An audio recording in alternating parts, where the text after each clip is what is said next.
আমি প্রথম যেদিন এই রেসিপিটা খেলাম বানিয়ে এতটাই মজা হয়েছে কি বলবো, তাই আর লোভ সামলাতে পারলাম না, তোমাদের সাথে শেয়ার করে ফেললাম রেসিপিটা। চলো দেখে নিই রেসিপির জন্য আমার কি কি উপকরণ লাগছে। রেসিপিটা বানানোর জন্য আমার লাগবে ক্যাবেজ, একটা ক্যাবেজের হাফ পোর্শন নিলেই হয়ে যাবে। সাথে লাগবে ডিম এবং কিছু ক্যাপসিকাম হলে খুবই ভালো, কিংবা তোমরা মাশরুমও নিতে পারো। আর লাগবে দুটো ডিম।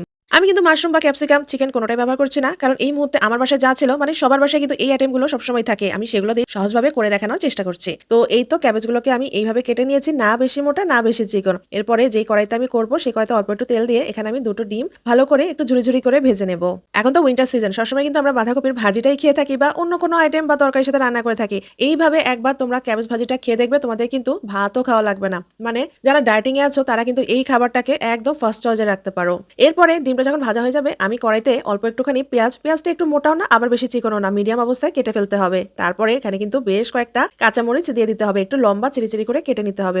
তারপরে এখানে আমি একটা গাজর কেটে নিয়েছি, আর কিভাবে কেটেছি সেটা তো দেখতেই পাচ্ছ, একটু জুলিয়ান কাট করে লম্বা লম্বা ঝিরি ঝিরি চিকন করে, বেশি চিকনও না কিন্তু। এখানে আমি ফুলকপিও ব্যবহার করছি, অল্প কিছু ফুলকপি নিয়েছি, খুব বেশি না, এবং একটু ছোট ছোট সাইজ করে নিয়েছি। ফুলকপিগুলোকে আমি অল্প বয়েল করে নিয়েছি যাতে খুব বেশি গলেও না যায়, আবার এর মধ্যে যে ক্রাঞ্চি ভাবটা সেটাও যেন বজায় থাকে। এরপর এখানে আমি ব্যবহার করছি অল্প কিছু পালং শাক, মানে স্পিনাচ। আয়রনের ঘাটতি পূরণ করতে স্পিনাচ কিন্তু খুবই ভালো। তো সবগুলো যখন একটু ভালো করে নাড়াচাড়া হয়ে যাবে, এরপরে এখানে আমি সেই আমাদের স্পেশাল ক্যাবজ দিয়ে দেবো। সাথে কিন্তু আমি অল্প লবণও দিয়ে দিয়েছি পরিমাণ মতন, আর দিচ্ছি সয়া সস এখানে আমি প্রায় 2 টেবিল স্পুনের মতো দিয়েছি। আর সাথে দিয়েছি সেই যে ডিম ভাজাটা ভেজে রেখেছিলাম, সেটা উপর দিয়ে দিলাম। এখানে আমি 1 টেবিল স্পুনের মতন চিকেন পাউডার ব্যবহার করেছি, সাথে দিয়েছি ধনেপাতা, আর উপর দিয়ে একটু হালকা গোলমরিচের গুঁড়ো। সবকিছু দিয়ে ভালো করে টস করে নিতে হবে। এই তো এটাকে এখন একটু হাই ফ্লেমে টস করে নিতে হবে ভালো করে, কারণ এটা যদি অল্প আঁচে করা হয় তাহলে কিন্তু পানি উঠে যাবে যে ক্যাবেজ ক্যারট এগুলো থেকে। তাই বড় আছে এটাকে একটু ভালো করে টস করে নিতে হবে, যেন ক্রাঞ্চি ভাবটা মানে কচকচে ভাবটা যেন থাকে। খাওয়ার সময় যদি কচকচে ভাব না থাকে, এটা খেতে কিন্তু একদমই টেস্ট লাগবে না। পরে বলবেন